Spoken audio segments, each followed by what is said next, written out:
पानी के बदले मौत, पानी के बदले मौत, चुड़ैल की कहानी। पानी के बदले मौत पे आज मैं आपको एक किस्सा सुनाने जा रही हूँ। ये चुड़ैल की कहानी है। ये कहानी पानी पर आधारित है। आज से बहुत साल पहले की बात है। दोस्तों, आपने सुना ही होगा कि रात के समय में पानी पास रखकर सोना चाहिए। एक सुल्तानगंज नाम का गाँव था जहाँ 10 साल से पानी का अकाल पड़ा था और पानी के लिए 5 किलोमीटर जाना पड़ता था। एक दिन एक सरोज नाम का लड़का अपने दोस्तों के साथ पानी भरने के लिए गया। गर्मी का दिन था और धूप भी बहुत तेज निकली हुई थी। सरोज और उसके दोस्त रास्ते में पैदल चलते चलते थक गए और एक पेड़ के नीचे सारे बैठ गए। तभी उनमें से एक लड़का उसी गांव का एक किस्सा सुनाने लगा। पिछले साल पानी की वजह से एक औरत का बच्चा रो रहा था और वो काफी बीमार था, इसलिए वो पानी मांगने हमारे गांव में आई, लेकिन किसी ने उसे पानी नहीं दिया। जब वो निराश होकर वापस लौट रही थी तो रास्ते में उसे ठाकुर के घर पर पानी दिखा, तो उसने बिना पूछे पानी लेने की कोशिश की। जब उसको ठाकुर ने देखा तो वो बहुत तेज गुस्सा हो गया और कुल्हाड़ी लेकर उस औरत की तरफ दौड़ा। वो औरत वहां से भागने की कोशिश की, लेकिन फिर ठोकर खाकर गिर गई।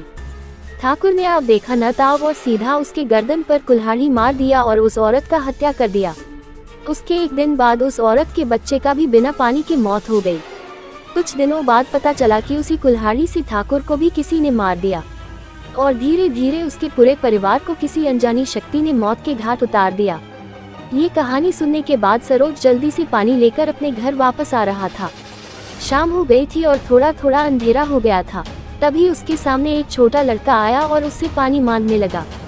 इतना दूर से पानी लाकर वह थक गया था और सांसें भी फूल रही थी, तो उसने ध्यान नहीं दिया और गुस्से से बोला, नहीं दूंगा पानी, जा भाग जा यहाँ से। और वो लड़का रोता हुआ चला गया। रात हुई, सरोज खाना खाकर अपने कमरे सो गया। तभी थोड़ी देर में एक औरत उसे दिखाई। वो अचानक उठा और देखा तो उसके सामने कोई भी नहीं था। फिर उसने सोचा कि शायद कोई बुरा सपना होगा और फिर सो गया। फिर रात के लगभग 2 बजे के करीब पेशाब करने के लिए अपने घर से बाहर गया और जैसे ही वो पेशाब करने के लिए बैठा, उसे पानी शब्द सुनाई दिया। ऐसा लगा कि कोई छोटा सा बच्चा उससे पानी मांग रहा है। उसने सोचा कि कोई बगल के घर से आवाज आई होगी और वो नजरअंदाज करके वापस अपने कमरे में जाने लगा। तभी फिर उसे दोबारा वही आवाज सुनाई दिया, पानी। सरोज गुस्सा हो गया और फिर चिल्लाकर बोला, कौन है जो मुझे इतना परेशान करके रखा है, सामने आओ, अभी पानी देता हूँ। सरोज के इतना बोलते ही उसे अपने पीछे किसी के होने का अनुभव होने लगा।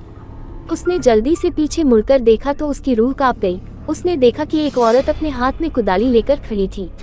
वो डर के मारे कांपने लगा और वहां से तेजी से अंदर भागने लगा। तभी उसके पैर के नीचे एक पत्थर से ठोकर लगा और वो वहीं गिर गया। उसके बाद जो हुआ वो चमत्कार से कम नहीं था। उस रात आसमान में हल्का हल्का बादल था और अचानक ही पानी की कुछ बूंदें उस औरत पर पड़ी और वो औरत उसी समय वहां से गायब हो गई।